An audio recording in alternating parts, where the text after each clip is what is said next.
그리고 굉장히 영향력이 있는 학자들이었어요. 그래서 이분들이 굉장히 이제 그 믿음을 이끌어가는 사람들, 이스라엘의 믿음을 이끌어가는 사람들이었는데, 이 사람들의 문제는 뭐냐 하면 계명을 너무 열심히 지키다가 그 계명을 율법같이 지켜버리는 게 이제 문제였어요. 그래서 이 사람들의 문제는 뭐냐면, 여기 뭐 율법학자 뭐 이런 사람들이 속해 있어갖고 어떻게 하냐면, 예를 들면 율법 가운데 안식일을 거룩하게 지켜라, 이게 율법이잖아요. 그럼 안식일을 어떻게 하는 게 거룩하게 지키는 겁니까?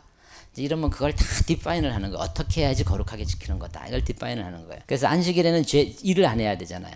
그러면 밥 먹는 거는 일이에요, 아니에요? 밥 먹는 게 일이면 굶어 죽잖아요. 그죠? 그러니까 밥 먹는 건 일이 아니죠. 그죠? 밥 짓는 건 일일까요, 아닐까요? 일이죠. 그죠? 예, 그러면 토요일 날 저녁에 밥을 지어 놓고 자야 되겠죠. 그죠? 예, 그러면 밥을 짓는 건 그런데 찬밥을 데피는 거는 일일까요, 아닐까요? 요런 걸 다 디파인을 하는 거예요.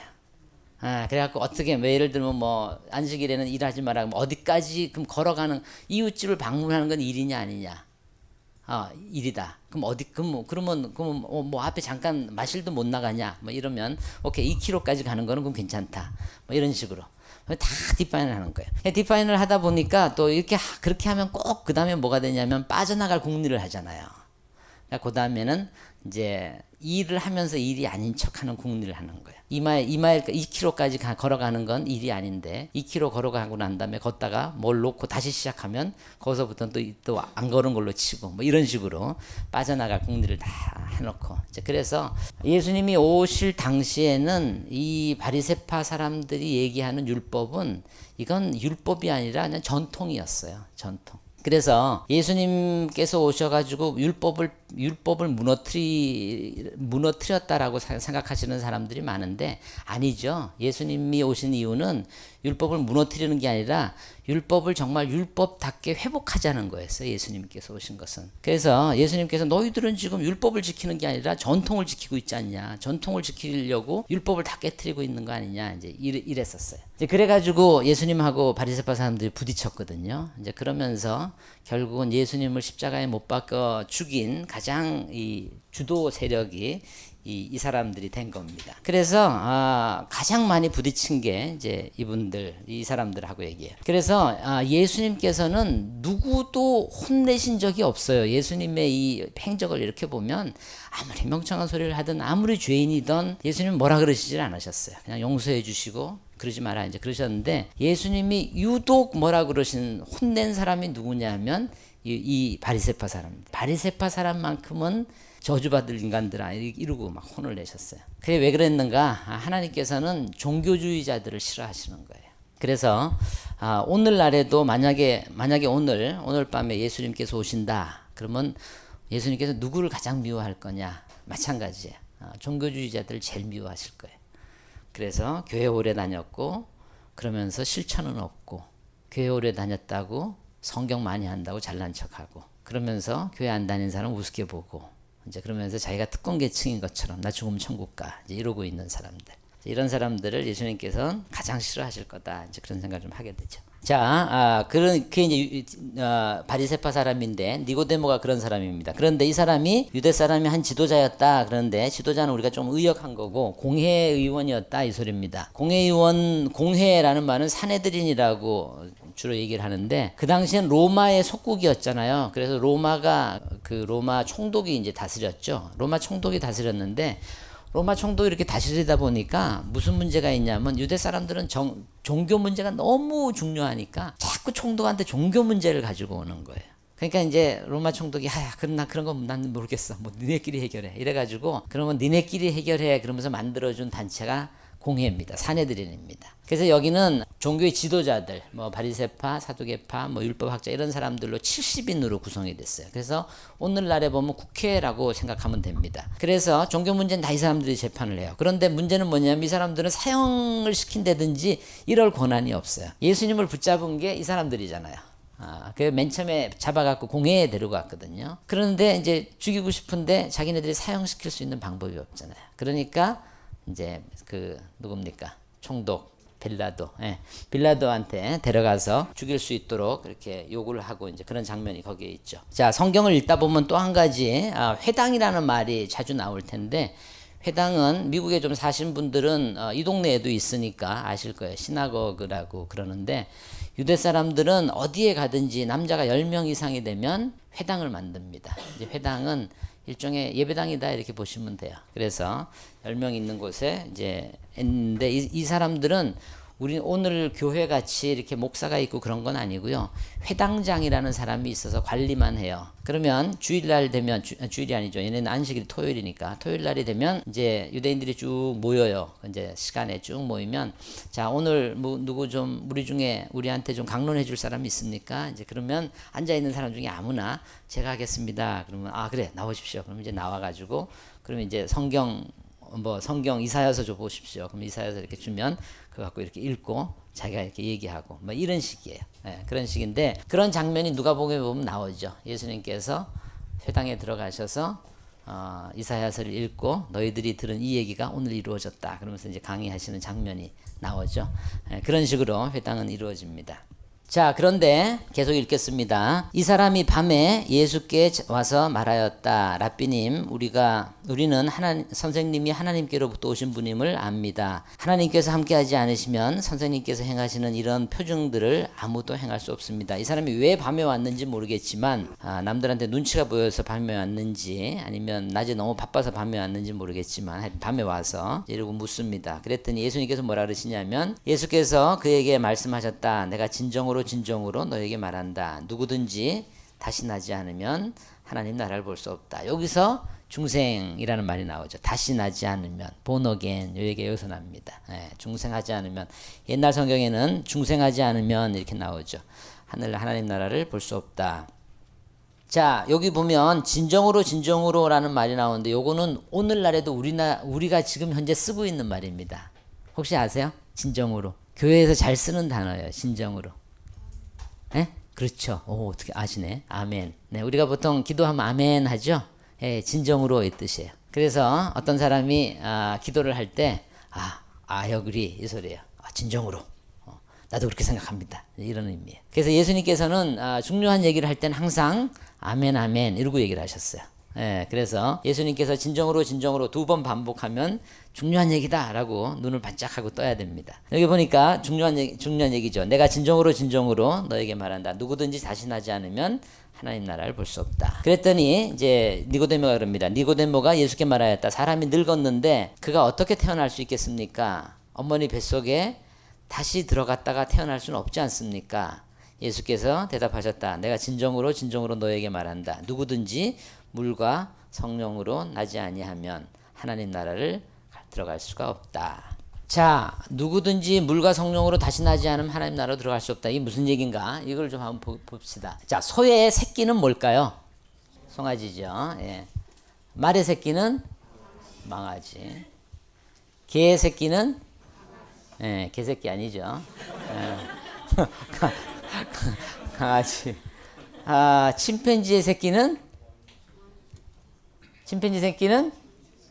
침팬지 새끼죠, 뭐 새끼, 그죠? 침팬지 새끼.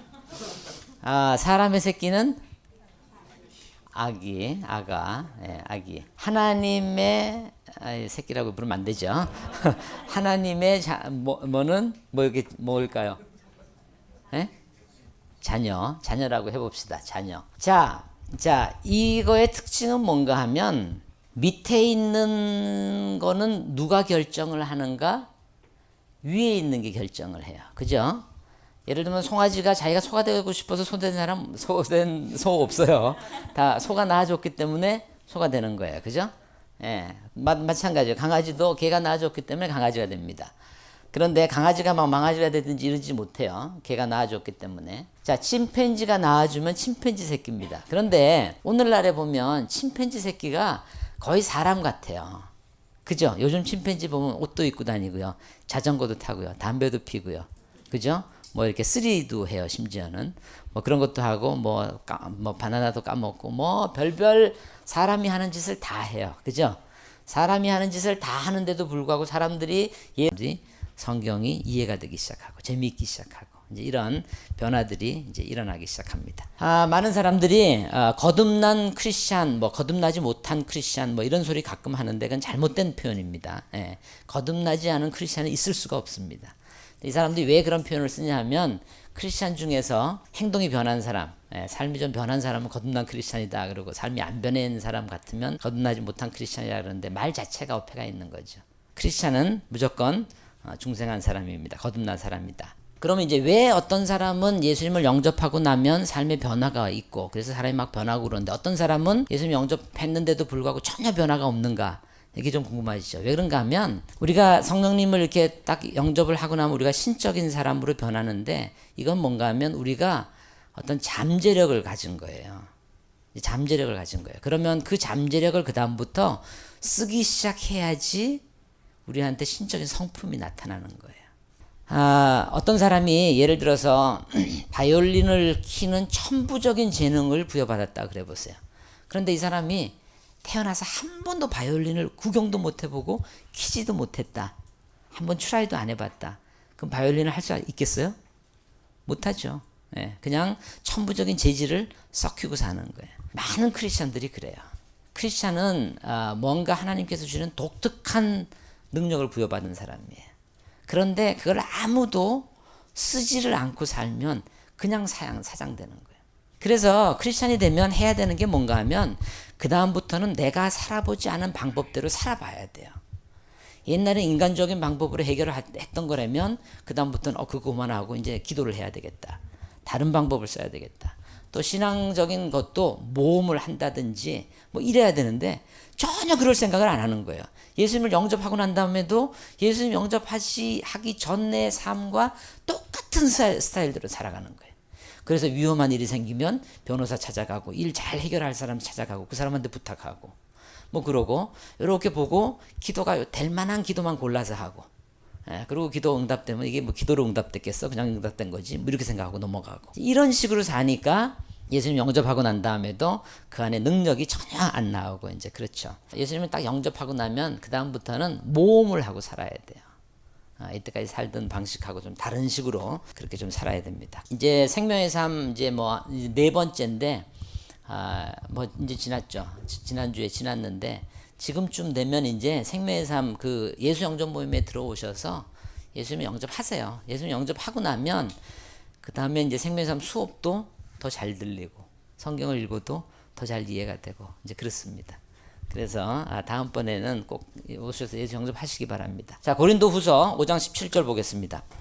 고린도후서 5장 17절. 5장 17절. 그리고 졸리시는 분이 있으면 앉아서 꼬박꼬박 졸지 마시고요. 일어나서 뒤에 가서 서 계세요. 예. 그리고 왔다 갔다 하세요. 뭐 집에만 가지 마시고 뒤에 가서 이렇게 서 있고 그러세요. 앉아서 꼬박꼬박 졸면 제가 스트레스 받으니까 내가 졸게 만드나 보다 이러고 스트레스 받으니까 하시고 조는 사람들 보면 절대로 자기 자신은 안 존다고 생각해요. 그래서 졸한 자를 많이 이른다고요. 자기는 몰라요. 옆에 사람이 보면 알거든요. 그러니까 졸면 옆에서 이렇게 쿡 찔러주세요. 꼬박꼬박 하면 뒤에서 쿡 찔러주시든지. 고린도후서 5장 17절 같이 읽겠습니다. 시작. 누구든지 그리스도 안에 있으면 그는 새로운 피조물입니다. 옛것은 지나갔습니다. 보십시오. 새것이 되었습니다. 자, 이 얘기는 누가 했어요? 그렇죠. 사도 바울이 했죠. 로마서부터 유다서까지 쭉 다 유다서가 아니구나. 빌레몬서까지죠. 디도서까지. 디도서까지. 빌레몬서 맞구나. 네, 빌레몬서까지 바울이 썼어요. 그러니까 고민하지 마시고 뭐냐 그럼 바울 이렇게 얘기하면 돼요. 바울이 썼고요. 자, 누구한테 썼어요? 고린도 교인들한테, 고시인 사람한테 보낸 게 아니라 고린도 교인한테 보낸 겁니다. 고린도가 어디 있어요? 터키? 몰라요. 고린도가 어디 있냐면 그리스에 있어요. 그리스. 근데 어디에 있냐면 아테네 바로 옆에 있습니다. 아테네하고 고린도하고의 거리는 휴스턴하고 오스틴 정도의 거리, 한 200km 정도, 200마일이죠. 200마일 정도 떨어져 있어요. 고린도는 항구 도시입니다. 항구 도시는 항상 무역이 발달하고 그러니까 굉장히 뭐예요? 좀 이렇게 문란한 도시가 되죠. 항구 도시는. 왜 항구 도시는 다 문란하잖아요. 그죠? 옛날에 부산도 좀 문란하고 그랬잖아요. 그래서 문란한 도시였습니다. 그래서 고린도에는 성전 우상들의 성전이 있었는데 거기에 이제 창기들이 있었고요.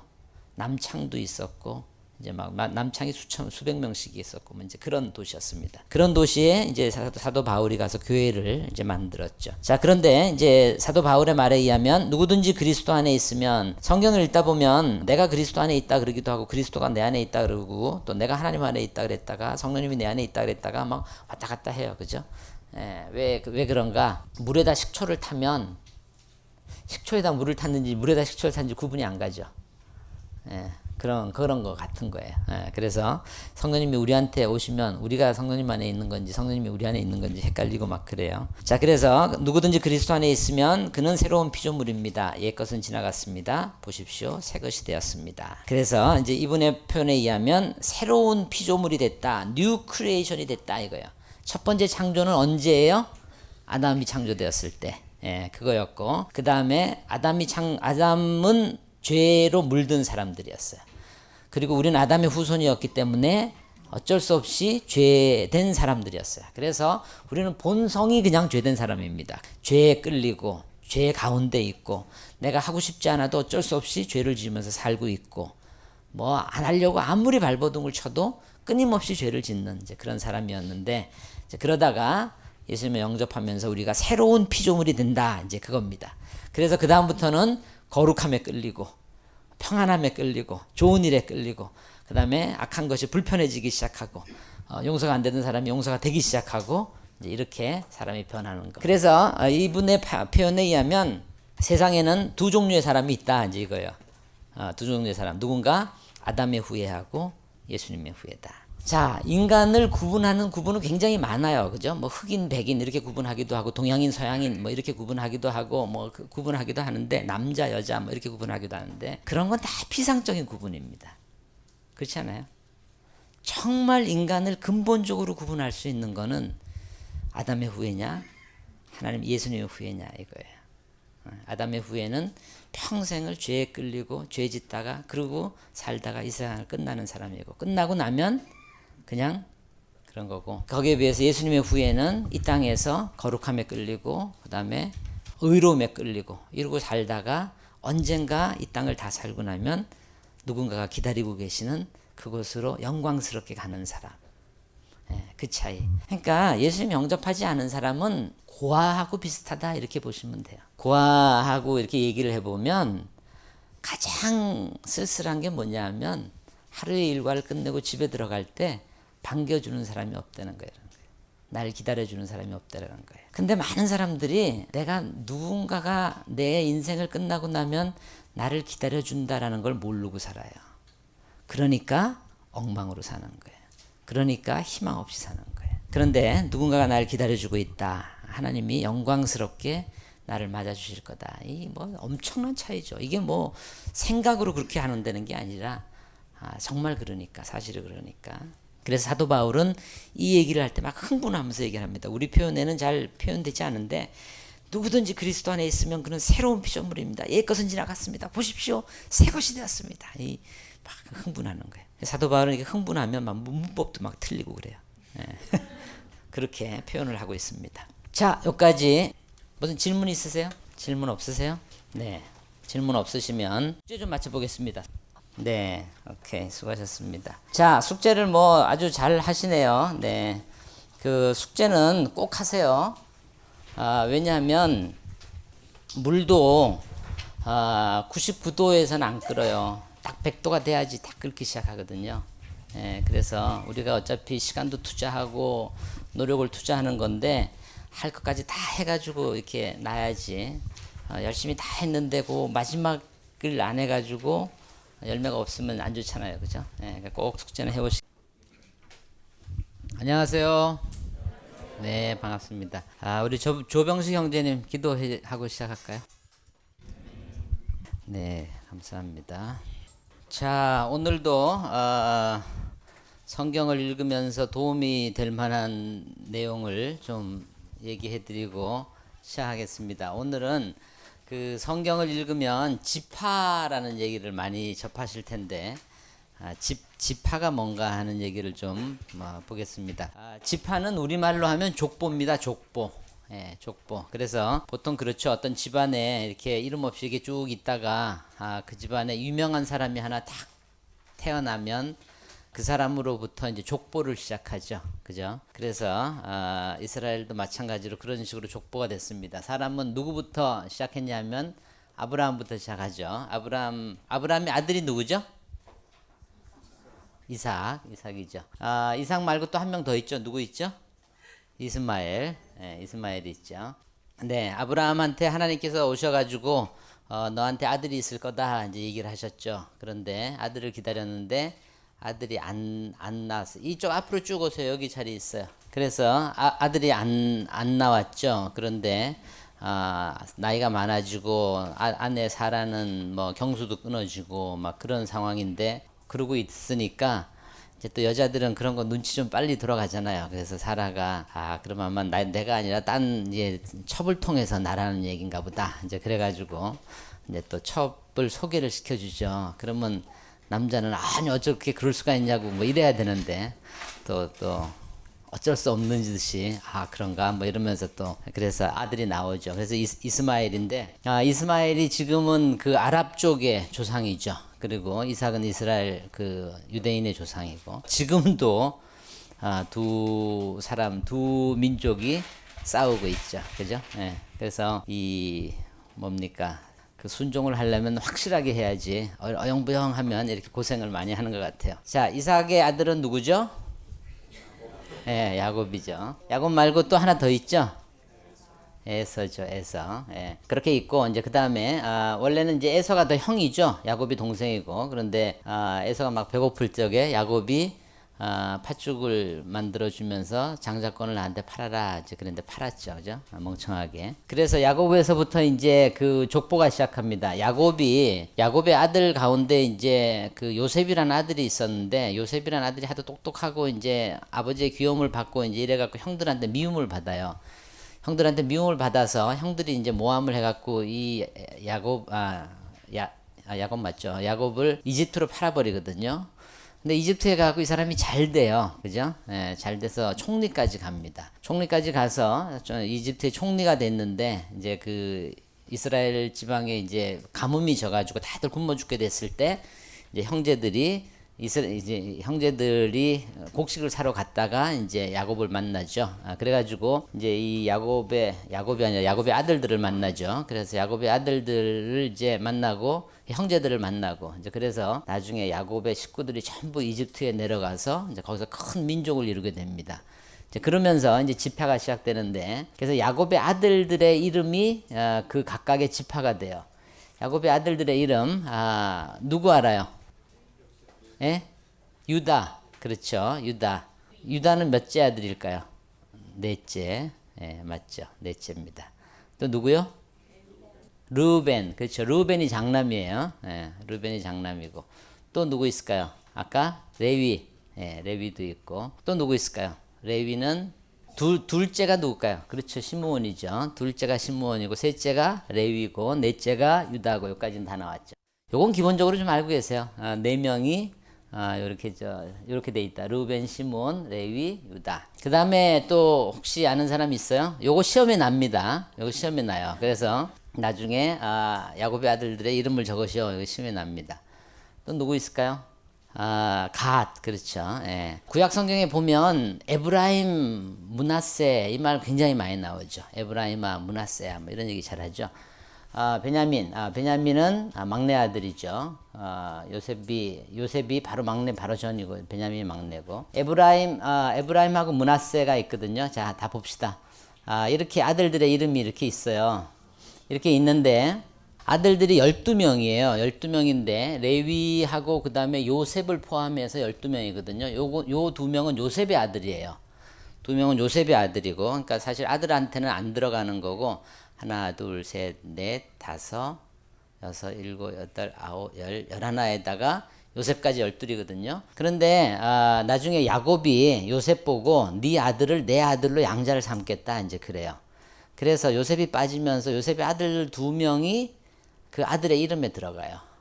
그러면서 혹시 아시는지 모르겠지만 레위는 나중에 땅을 받을 때 거기서 제외되거든요. 제사장 집하다 그래가지고. 그래서 레위가 빠지고 레위가 빠지고 요셉이 빠지고 대신에 요셉의 아들 둘이 이렇게 들어오면서 12지파가 됩니다. 예, 12지파의 그 땅을 받게 되죠. 자, 그래서 뭐 그 정도인데 시험은 어떻게 나냐 하면 아들들의 이름 가운데 3명만 적으시오 이렇게 나와요. 예, 3명만 적으시면 돼요. 첫째 아들이 누구라 그랬어요? 르벤. 둘째 시몬. 셋째 레위. 넷째 유다. 네, 이것만 외우고 있으면 그런대로 괜찮을 겁니다. 자, 오늘은 중생에 대해서 좀 배우겠습니다. 중생. 중생은 이제 한자로 중생이고 우리나라 말로 뭘까요? 우리나라 말로 중생, 평민. 네, 좋습니다. 중생들을 구원해야지 할 때 그 중생이죠. 네, 좋습니다. 아주 좋았어요. 맞아요. 답은 여기서 요구하는 답은 아니지만, 뭐 중생 맞죠. 여기서 얘기하는 중생의 의미 몰라요? 거듭나다 이런 소리 잘 하죠. 거듭나다. 영어로 얘기하면 born again 그겁니다. 다시 중자에다가 태어날 생자 해갖고 중생 그러면 다시 나다 이런 얘기입니다. 요즘은 이제 거듭나다라는 말이 굉장히 흔해졌기 때문에 뭐 예를 들면 우리나라 축구팀이 거듭나야 된다, 뭐 내지는 우리나라 정부가 거듭나야 된다, 뭐 이런 얘기 잘 하잖아요, 그죠? 그래서 거듭나다라는 의미인데, 요 거듭나다라는 말이 사실은 성경에서 나온 겁니다. 그래서 이 단어를 제일 먼저 썼던 사람은 누구냐면 카터 대통령이었어요. 카터 대통령. 원래 대통령이 그런 말 잘 안 했는데 이분이 이제 I am born again Christian. 그래서 거듭난 사람이다. 이렇게 얘기를 해서 그때부터 이 born again이라는 말이 굉장히 유명해졌는데 사실은 그분이 한 얘기가 아니라 성경에 나오는 얘기입니다. 요한복음 3장 1절에서 8절. 요한복음 1장 한번 펴보겠습니다. 3장 펴보겠습니다. 요한복음은 성경의 5분의 4 뒤로 쫙 가면 복음서가 있죠. 마태, 마가, 누가, 그 다음에 요한입니다. 마태, 마가, 누가, 요한. 요한복음 3장, 3장 1절. 자, 기니까 제가 읽어볼 테니까 그냥 눈으로 쫓아 읽으세요. 바리새파 사람 가운데 니고데모라는 사람이 있었다. 그는 유대 사람으로 한 지도자였다.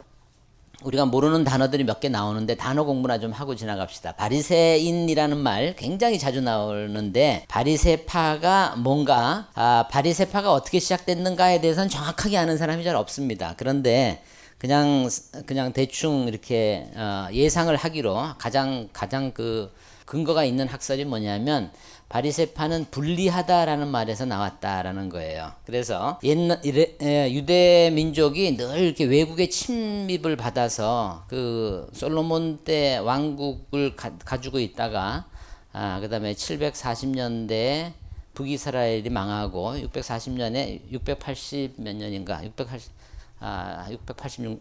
하여튼 뭐 몇 년에 갑자기 생각이 안 나네. 그 해에 이제 바빌로니아한테 나라가 망하고 난 이후에는 독립국가를 해본 적이 없어요. 계속 이렇게 나라가 망해갖고 있었거든요. 그러다가 시리아의 지배를 받다가 언제 한번 독립을 하냐면 기원전 한 200년 정도에 마카베라는 형제가 그 반란을 일으켜서 그 당시에 시리아의 그 속국으로 있다가 반란을 일으켜서 한번 잠깐 독립을 하는 적이 있습니다. 그때 이제 이 사람들이 어떻게 했냐면 정말 하나님 나라를 한번 만들어 보겠다 이제 이렇게 해서 신정 정치를 폈어요. 대통령이 곧 제사장인 이런 거죠. 왕이 곧 제사장인 그런 신정 정치를 썼는데 처음에는 굉장히 잘했는데 그다음에 또 1대, 2대가 지나면서 3대쯤 가면서 이게 또 부패하기 시작해요. 이제 부패하기 시작하니까 우리가 이러려고 나라를 만들었냐 이제 이러면서 이렇게는 안 한다. 정말 하나님의 뜻에 따라 우리가 살아보겠다. 그래서 일부 사람들이 이렇게 분리해 나갔어요. 근데 거기서부터 바리새파가 시작됐을 거다. 이제 이렇게 보통 학자들은 생각을 합니다. 그래서 어쨌든 예수님이 오시던 그 당시에는 바리새파 사람들은 인구의 한 5% 정도밖에 안 되는 소수였지만